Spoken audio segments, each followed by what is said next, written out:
ভালো বলার জন্য। যখনই আর কি নতুন করে প্রেমে পড়ি, নতুন করে ভালো লাগে, রোজই মনে হয় নতুন কাউকে দেখছি, মানে এতটাই তার রূপ যে তাকে দেখে কখনো কারোর মন ভরবে না। এই মা হচ্ছেন মানে এমনই, যার কাছে একবার এলে তোমার বারবার আসতে ইচ্ছে করবে। যারা এসেছো তাদেরকে তো বলার কিছু নেই, তারা আসবেই, আর যারা আসোনি তারা একবার এসে শুধু মাকে দর্শন করো।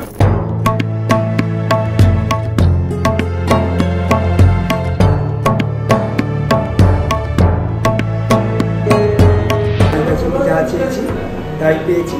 আমার ছেলের জন্য আমি একটু মানসিক করেছিলাম, সেটু আমার সফল হয়েছে। আপনারা আসুন মায়ের কাছে, সবাই মিলে মায়ের কাছে যা চাইবেন তাই পাবেন। মাকে আমি দু কাছ থেকে দেখেছি, সত্যি মা আবার মনোবাসনা পূর্ণ করে।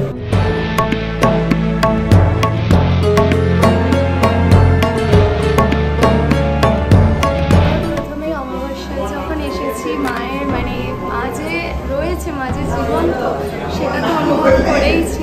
আর তার থেকেও বড় কথা, মাঝে মায়ের উপর একটু অভিমান হয়ে গেছিলো, তো তখন 2 মাস আসিনি। কিন্তু মানে আমি মাকে বলে গেছিলাম লাস্ট এবার এসেছিলাম যে আমি তোমার কাছে তবেই আবার ফিরবো যদি তুমি আমার কাছে একবার হলেও আসো।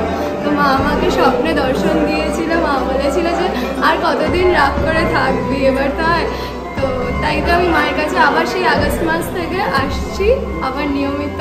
আগে যখন এখানে আরতি হচ্ছিল, আমি সত্যিই দেখেছি যে মায়ের মানে চোখ যে নড়ছে বা মায়ের যে একটা উপস্থিতি, সেটা মানে অনুভব করেছি, সেটা দেখতেও পেয়েছি।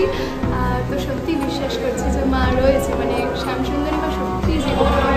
মা কোনো কিছুর বিনিময়ে কিছু দেয় না, যে মাকে বলবো এটা আমাকে দাও, মাকে কিছু দেবো, সেটার বিনিময়ে কিন্তু মা দেয় না। মন থেকে চাইলে সেটা মা পূরণ করে।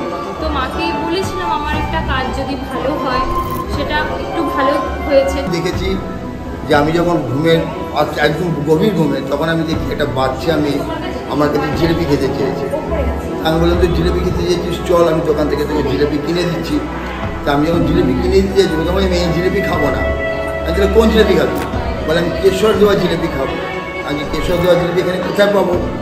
এখানে তো আমার জানা নেই। তখন আমাকে বলছে তোমাকে কেশর জিলিপি তুমি যেখানে জামা কাপড় বিক্রি হয় ওইখানে দেবে, একটা বড় দোকান আছে, ওইখান থেকে আমাকে কেশর জিলিপি এনে দেবে।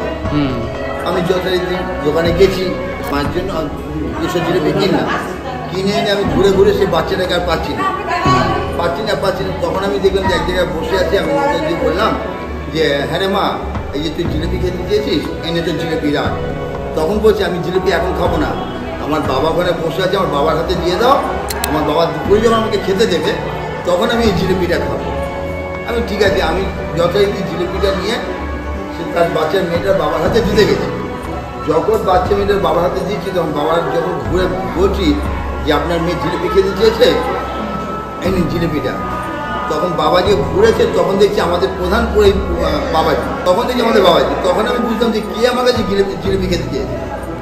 তারপরে বাবাজির হাতে জিলিপি দিয়ে ঘুরে দিচ্ছি সে বাচ্চা মেয়েটা নিয়ে। তারপরের দিন সকালবেলা উঠে আমি স্নান টান করে আগে সেই দোকান থেকে জিলিপি এনে আমার প্রধান পূজারি যে বাবাজি, ওকে হাতে সঙ্গে সঙ্গে দিয়েছি।